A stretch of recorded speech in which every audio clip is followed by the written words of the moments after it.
So this is my story. I'm gonna do this whole video in English.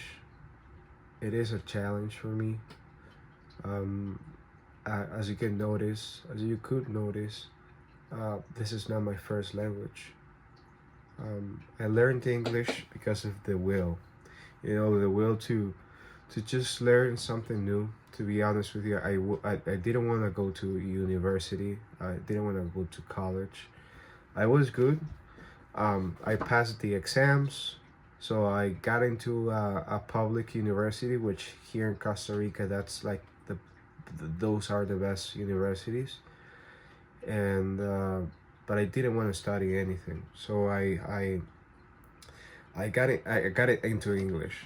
I got into a BA in English, and that was in my beginning. I started in the pandemic. I started in quarantine, so I started watching videos in English.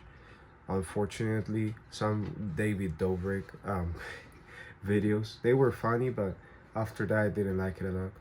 Um, and then I started like watching Friends and stuff. So I started learning slang, and I got into English. So here I am, trying to just entertain you, or um, trying to have this kind of form of meditation.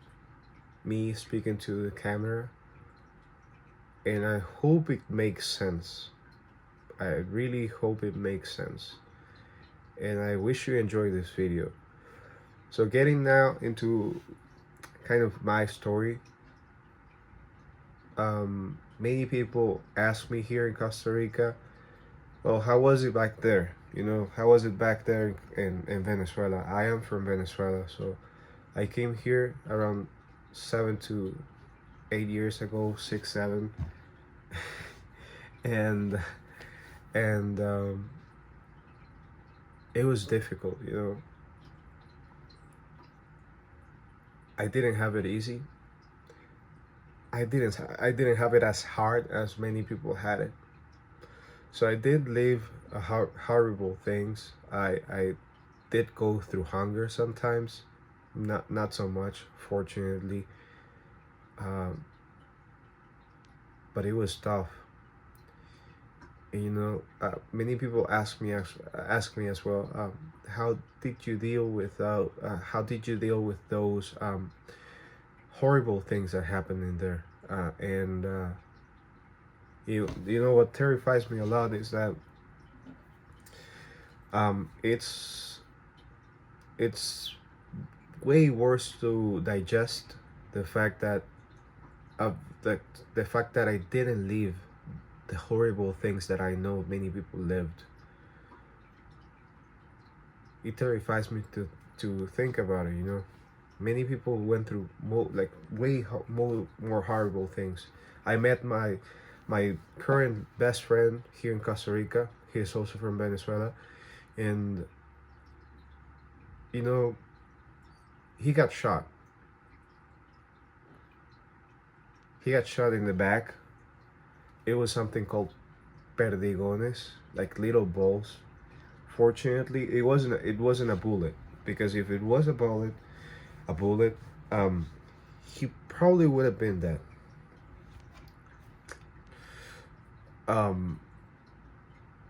It wasn't a solid shot, but he has the marks. I've seen it. It was dangerous. It was dangerous as hell. But I decided not to go in that direction. I decided not to protest. If I did, maybe I wouldn't have him here, because I was too much into baseball. I've been a baseball player, been a baseball player my entire life, maybe since I was 6. No, really 7 years old. So I was 7 years old, like a chubby, really fat kid, and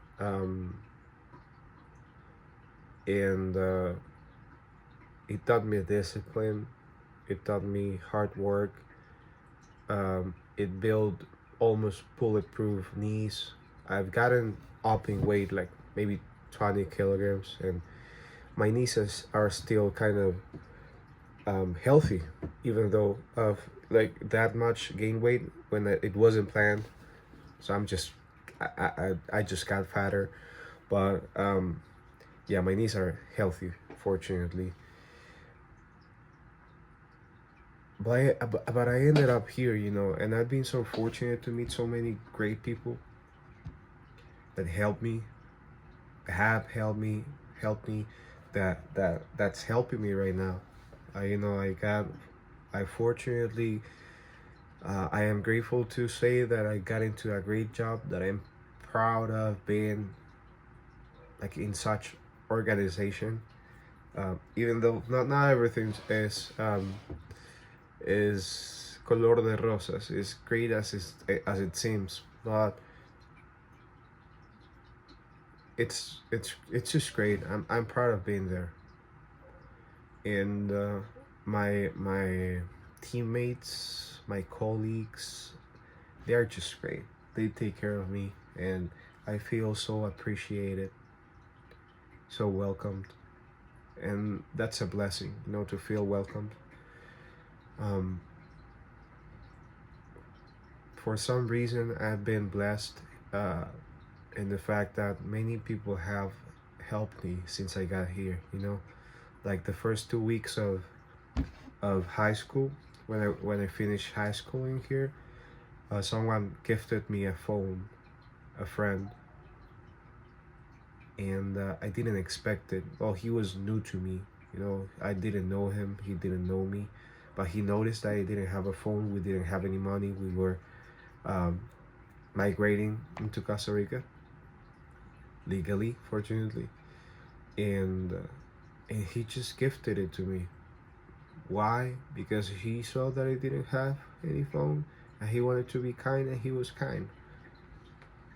And that's gonna be retributed for him in the future, and I'm always gonna be grateful for that. And that's just one example of many.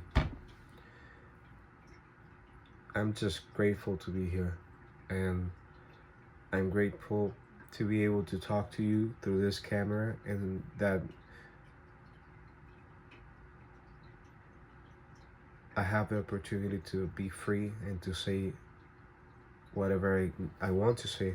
No one's gonna come for me unless I say something really controversial that's gonna affect a lot of people, which I don't plan to.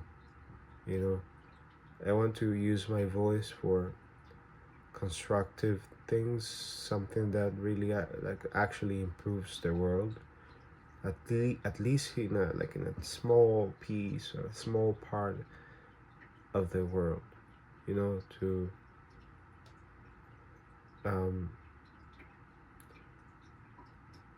to put the little particle of sand, in the sandbox.